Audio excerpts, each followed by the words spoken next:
여러분 안녕하십니까? 사주 상담사 장세진입니다. 제다신약을 비롯해서 군비쟁제 혹은 군겁쟁제 그리고 재성과의 상관관계를 살펴볼 텐데요. 좀 더 구체적으로 말하면 일간을 기준으로 비견인지 겁재인지 그리고 정제인지 편제인지를 구분해서 군비쟁제의 한 단어로 표현하기는 하지만 경우의 수가 많으며 또한 물상에서도 읽어낼 수 있는 내용도 참고해야 합니다. 제다 신약은 일간이 신약하고 재성이 왕한 경우를 말하죠. 이렇게 되면 일간은 재성을 버겁게 여기고 돈이나 재테크 활동, 처나 여자, 건강 등의 문제가 생기게 됩니다. 이런 경우의 비견은 합력하는 순작용을 하고 현실적인 무게와 고통을 분담하는 동반자적인 협력 관계가 성립합니다. 그러나 이런 경우라도 혼잡되면 문제가 생기니까 편성인 겁재와 혼잡되면 군겁쟁제의 역할을 할 확률이 아주 높음을 전제해야 합니다. 제다신약의 사주라도 비견이 모든 협력관계가 되는 것은 아니며 재성도 정제와 편제를 구분해야 하는데요. 특히 정제의 경우는 오롯이 본인의 힘만으로 감당해야 하는 육신이니까 비견의 도움은 기대할 수 없지만 편제는 경우에 따라 비겁의 도움을 받을 수도 있습니다. 또한 제다신약의 명에서는 길과 흉의 결과를 물질적인 면과 육신적인 면을 구분해서 통변해야 하는데요. 이는 비거분의 돈을 벌게 되면 처와의 사이가 나빠지거나 건강이 상할 수도 있고요. 반대로 돈을 벌지 못하면 처와의 사이가 좋아지거나 건강하다는 의미가 됩니다. 이런 면에서는 물리학의 질량불변의 법칙을 상기할 필요가 있는데요. 이는 재물, 건강, 처의 복덕은 일정한 총량을 유지하는 상관관계에 있다는 것입니다. 반대로 군겁쟁제가 되면 상대의 육신인 재성, 즉 돈이나 목숨, 건강 등으로 떼올 수 있고 돈이 나가지 않으면 건강이 나빠질 수 있다는 의미가 되니까 이는 돈, 처, 건강 모두가 나빠지지는 않습니다. 그러나 예외적인 경우도 많습니다. 어느 특정한 부분이 나빠지는 것은 오행과 육친, 궁위, 신살, 그리고 인자론이나 물상론 등에서 최대 공약수를 도출하고 이에 관한 하평충파의 작용력과 남녀노소를 구분하는 일을 감안하면 특정된 내용을 집어낼 수 있습니다. 재성운은 재성의 위치별 그리고 대운에 따라 통변의 내용을 달리해야 하며 식재관인의 정성은 하나가 좋으면 다른 하나는 나쁘게 되는 데 비해 편재, 편관, 편인, 상관, 양인 등의 편성들은 나쁘면 모두 나빠지게 됩니다. 예를 들면 편성인 편재가 군겁쟁제의 역작용을 당하게 되면 돈과 여자가 함께 나가고 주변인과 함께 망가지는데요. 순작용을 하게 되면 돈이 들어올 때 여자와 함께 들어오지만 정제의 경우는 돈이 나가도 처나 여자는 나가지 않습니다. 처궁인 일지에 정제가 있으면 조강지처가 되며 여기에 억부용신, 조우용신, 천을귀인이 동주하면 느낌이 아주 좋습니다.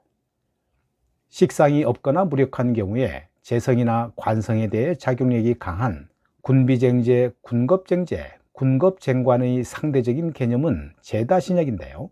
사주 중에 비견이 중중하거나 비견운이 오는 경우에는 협력이나 합력 등의 순작용인지 아니면 분배, 분리, 탈제 등의 역작용인지를 구분해서 살펴봐야 합니다. 군비쟁제나 군겁쟁제가 되는 경우에는 상대의 육신인 재성 혹은 관성에 대한 문제가 생김은 앞에서 설명한 바와 같지만 경쟁력이나 승부욕, 전투심 등이 생기게 됨을 간과해서는 안 될 것입니다.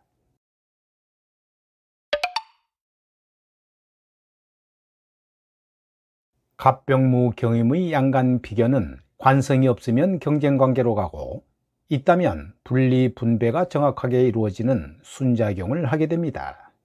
이러한 판단을 한 후에는 비견의 상대의 육신인 재성, 즉 부친, 처, 이성, 돈 등에 대한 작용력을 판단하며 남녀노소 그리고 현재 하고 있는 일, 직업 등을 참고하면 구체적인 사건, 사고를 간명할 수 있습니다. 그러나 을정기 신계의 음간 비견운은 군비쟁관을 하니까 재성보다는 관성에 대한 작용력을 살펴봐야 합니다. 실행하면서 관성이 없으면 비견은 경쟁이나 분탈 등의 역작용을 하게 되고, 그 외에는 합력이나 협력하는 순작용을 하게 됨이 일반적입니다.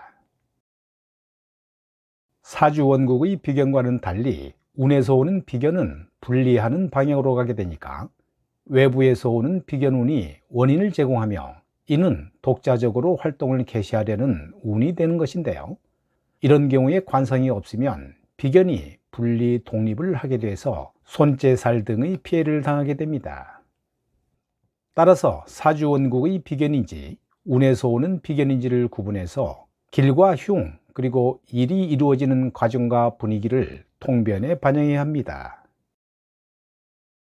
신약한 일간일 때 칠살이 강한 경우에 비견운이 좋은 점은 군겁쟁제의 역작용보다는 관살에 대하여 능동적으로 대처하는 능력이 생기는데요. 전화위복이 되거나 반전하는 운이 되며 재성에 대한 부담이 줄어들고 주변 환경이 안정적으로 흐르게 됩니다. 그리고 이러한 비견은 천간의 비견과 지지의 비견으로 구분하여 살펴야 하는데요.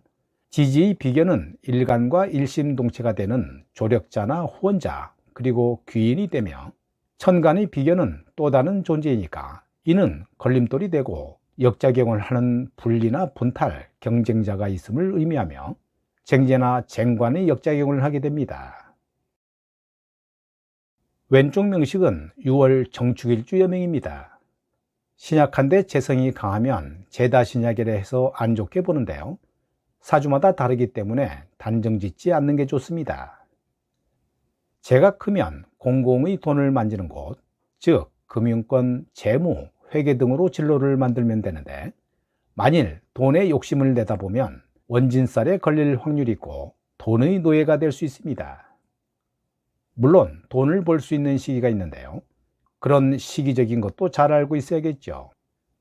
월간 개수는 편관으로 시간의 무토와 음양의 합을 지어 용모가 좋고 이성을 끄는 재주도 있을 것 같고 총명한 자식, 괜찮은 배우자를 둘 수 있습니다.